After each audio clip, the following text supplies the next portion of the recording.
Well,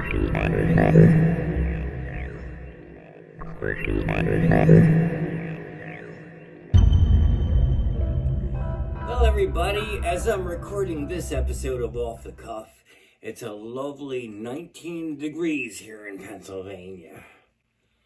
Yeah.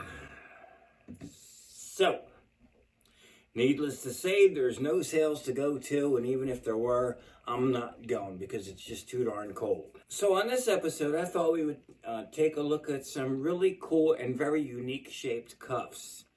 The ones that are shaped like bottles. Yeah, today we're going to look at the bottle cuffs. We're going to look at Marlin and the Cavani companies.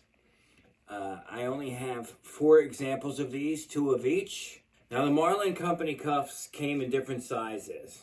Okay, I only have 2 examples. Especially the earlier ones with the 3 rings.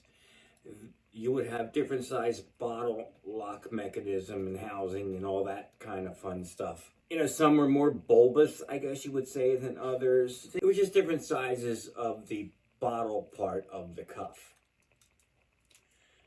These have really neat locking mechanisms. The key has sort of like a fork, and it has a center post. And I'll show you close-ups of these in a minute. Now, the Marlins are the older cuffs. They came about in the 1870s, and the Cavanis were only patented in 1910. You'll see the patent dates when I show you close-ups in a little bit. And these also had a really weird key. It's hollow, it's threaded, you got to push down and turn it a certain way and blah, blah, blah, and I'll show you that in a minute. But this pair here, I got just as placeholders. They're rusted through and through, and I believe that the entire locking mechanism inside here is completely gone. It rusted away over the years. So I bought these for about 20 bucks, kept them as placeholders, and eventually got a really nice pair with a good bit of the plating still left on them. They have the distinctive twisted link chain keeping the cuffs together, as opposed to the three rings, round rings of the early Marlins, and this really cool connector of the later Marlins. This is just amazing. It's like a little barrel almost. It reminds me of the barrel candy that your grandma would have in her purse, along with tissues and Werther's Original and all that. But this was actually the first pair of Marlins that I bought, and one of the sides, one of the locking mechanisms, the pin, the center post was bent. So I actually was able to take the whole thing apart and make a new set screw because the screw was missing when I got these. That's why I got them at a decent price. Now, if you watch old Gunsmoke episodes, you'll see a lot of Marlins in them. And a lot of times you'll see them with an extra long chain on them. Now, I don't know if that was something that the company actually made. I know they did make leg irons, which are extremely rare. And if you have a pair that you don't want and you want to send them to me for free, hey, go right ahead. I always wondered if the long chain handcuffs that you see in a lot of those 1950s and 60s Western TV shows, I always wonder if they were specially made on set. Because if you look at some of the old Gunsmokes, like I posted on handcuffs.org years ago, I think I included a photo of, Festus and Matt got some guy and they arrested him and they put him on a horse, but he had Marlins, but he had a really long chain.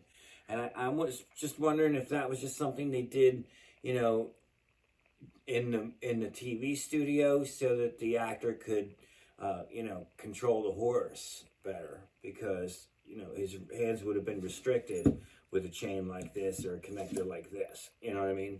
It's just something I always wondered. But I always like the bottle cuffs because of their shape and their surprising comfort when you wear them, because I have used these in my shows before. Now, the thing about the bottle cuffs, though, is you have to be really careful about the keys. The Cavani, they have this intricate threading system, and, it's really, there's no clearance whatsoever. And I don't have any original keys with these. They didn't come with the originals. I got these from other sources. But as far as the Marlins go, I don't know if I told you before that there used to be an old locksmith in this town, and it was run by a little old lady, and she went out of business. But before she did, I went in, and on the wall were original, there was Taylor keys, there were original keys as well, not just for these, but I also got keys for some Towers cuffs. Oh, I found a Bean Giant cuff there and a bunch of other keys. I don't know where she got them, and she had no idea because it was like an old family business. But anyway, the thing about Marlin keys is, I have an original, and it's got the little nubbins on the side, and also some Taylors and some others that came through different sources throughout the years, and some that I've altered, and I also have about 10 or 15 more in the workbench that also work on these as spares. But you have to be very careful when you use a Marlin key.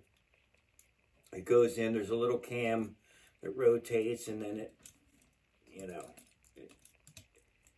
opens up that way. Now, one of the easiest ways to tell the difference between these two cuffs is to look where the notches are. On the Marlins, they're on the sides, double, because the locking mechanism, clamps shut like that.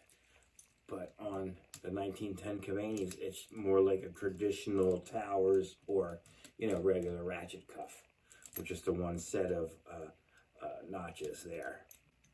But that's the easiest way to tell them apart, and also through the twisted links of these and the two distinctive types of connecting links. I really dig these. That is just such a cool mechanism, and I want to show you close-ups of these later on.